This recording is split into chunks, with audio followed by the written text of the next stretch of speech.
if you have a chip plant fire in your home, on what the correct advice and advice precautions that you should take. So what we've got here is a simple, an ordinary pan on a ring with some chip pan oil currently getting heated by a gas burner. Now, it doesn't matter what type of ignition system you've got to actually heat the oil. It could be gas, it could be electric, it could be an induction bulb. It doesn't really matter. As long as there's heat getting into that oil, it will heat up and heat up and heat up until such point as it spontaneously ignites. It will simply turn into a fireball. Okay? And there's different ways you can treat that. Alright? And what I'm going to show you this afternoon is how not to do it, as I said before. My assistant here, Ian, he's just putting on his safety equipment.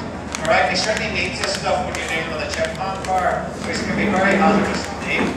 This is going to take about 8 minutes or so until it actually gets to a temperature where it's warm enough where it'll actually just ignite itself. That is not us actually applying a flame to it and allowing it to light. It's just allowing it, it will simply light because of the temperature that's in it. And it's quite a low temperature, it's only a few hundred degrees Celsius. Now the key thing that we want to point out to you today is not to make chips using this type of pan, because it's very, very, very dangerous. Instead, what we should tell you to do is use a thermostatically controlled chip pan unit.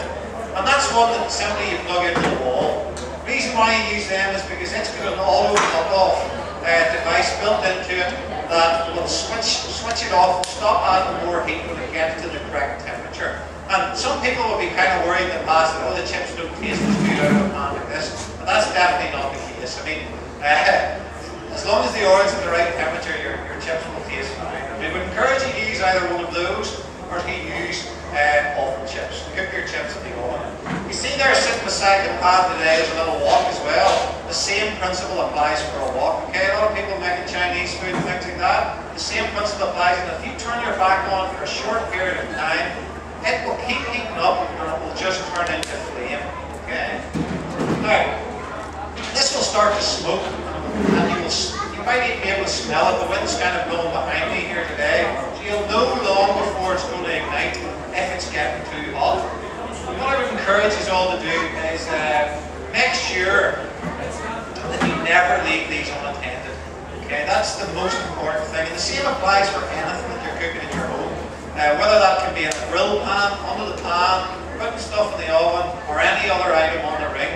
And certainly, we've even attended fires recently where people have put stuff in the microwave and they've read the label wrong, and they've put it on for a much too long period of time. And what eventually happens is it'll just heat up, heat up, heat up, and it'll turn into practically completely black, turn into carbon, and it'll just ignite. Okay, so be very careful around your cooking and cooking materials because it can be dangerous. It reminds me of a funny story I had one time where I went to a fire and the guy was complaining that his burger smelled bad, the kitchen was terrible, and he had a few wee drinks, you know, it was late at night. And that's one of the things we also encourage is not to make yourself something late at night if you maybe have a few drinks, because that's the most dangerous time to do it. But this guy was concerned with the smell coming out of his grill pan. A fire plant was mobilised to it to investigate it. It was about 2 o'clock in the morning, and lo and behold, when we pulled the grill pan out and looked at what he was cooking 4 wagon wheels. That is a true story. So, rather peculiar. Wagon wheels. The firefighter with me here today works from Ballymena Fire Station. You'll probably know the station there on Waveney Road. And he's a routine firefighter, okay? So he runs and he operates using a pager system, a little pager system like this that will bleep. He's on call 24 hours a day, 365 days a year, and he will turn into the fire station. When he hears his bleeper goes off, he's got 5 or 8 minutes, no matter where he is or what he's doing, to turn into the station and mobilise the appliance and go into the incident. Supporting him then is a group of full-time colleagues. They've just got a fire this afternoon. They're away to that now. I was then supposed to do a talk today, so I managed to put in and do that while they're out at that. So they'll probably arrive in a short period of time. But at any one time, then there's 5 full-time firefighters on duty at all times in the station, and they will mobilise to an incident anywhere in the Ballymena area. They'll be out the door within 60 seconds. So that's the response that you've got from the fire service. In Northern Ireland, we've 68 fire stations across the province. So it's some of the best provision. There's nowhere else hotels I know of across the world where if you pick up the phone, you can be guaranteed to get a minimum of 1 appliance to your property in a built-up city or town within 5 to 8 minutes. The UK fire service is certainly one of the best in the world. We should be very proud for that. So, as you can see, it's still heating up. You start to see there's a little bit of smoke starting to be given off there. Okay, this is the point where you start to think, okay, if you smell that in the house, you're starting to realise that, yeah, something's going wrong here. This is definitely getting too hot. While this is heating up, I'll tell you about some of the other things to do with fire safety in the home. There's 4 things that you need to remember to have a safe house, a safe environment, basically. And the first one is there anybody in the audience who doesn't have a smoke alarm?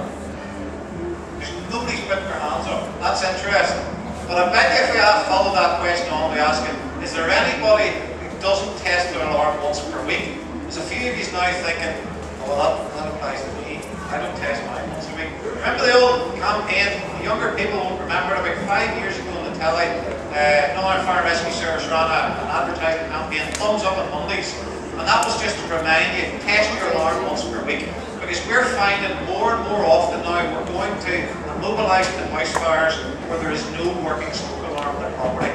And the smoke alarm is the most important thing that will keep you safe when you're in your bed at night, because they're very sensitive. They will operate quickly as soon as any, it doesn't even necessarily have to be smoke, it just has to be the ions in the air will change the chemical composition of the air, and that smoke alarm will go off, giving you a very, very early warning that the fire started. And believe me, there's a lot of house fires, there's a lot of fires starting in people's homes, and there's still roughly about 10 people per year in Northern Ireland dying in a house fire as a result of a fire in a property. Most of those are in a property that does not have a working smoke alarm. Okay?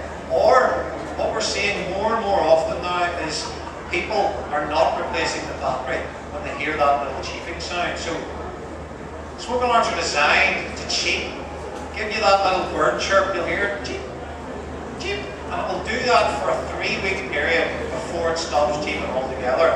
That's because most people go away on holidays for a 2-week period, and therefore anytime you get back for that, you should still be able to hear that cheep indicating that you need to replace your battery.